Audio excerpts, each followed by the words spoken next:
A patient comes into the clinic mainly complaining of droopy eyelids or difficulty with their peripheral vision. As soon as I walk in the door, I'm taking a look at that patient's eyelids to see how much excess skin is on their upper eyelids, where their position of their eyelid falls in relation to the visual axis or where their pupil is. There's two types of droopy eyelids that I see.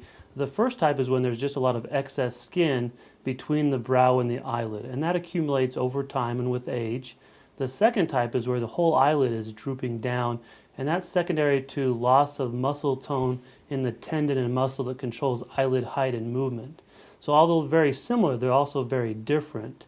And the surgical approach that we address is a little bit different, and oftentimes patients will have a little bit of both. I tell these patients that there is no medical treatment for the problem, but there is a surgical treatment, and that surgical treatment is an outpatient surgery. This surgery is done in about 45 minutes for most patients, and we're able to do both upper eyelids. The surgery involves removing skin from the upper eyelids, and if necessary, going a little bit deeper into the eyelid and manipulating the muscle that controls height and movement of the eyelid. The most common question that patients have is my insurance going to cover this? And in most insurances, yes, it will be. To answer that question of will the insurance cover it, we do a couple of things in the clinic. We will do photographs of the eyelids demonstrating the position of the eyelid relative to their eye. The second thing we do is a visual field test.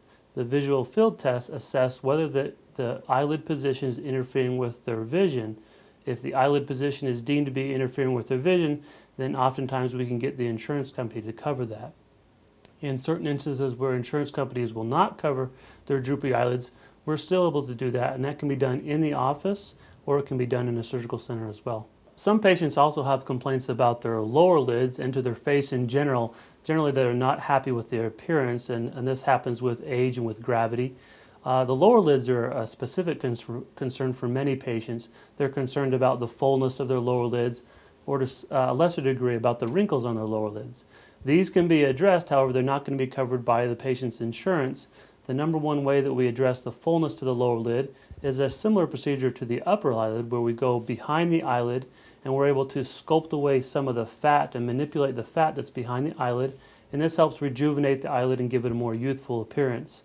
In some other cases, we're dealing with, instead of too much volume, too much fullness, we're dealing with a lack of volume or a lack of fullness, in which case we can use products called facial fillers that help provide some fullness. The most common location that we use these are on the sides of the nose, sometimes down here below the chin, and also in the lips, and these just provide volume.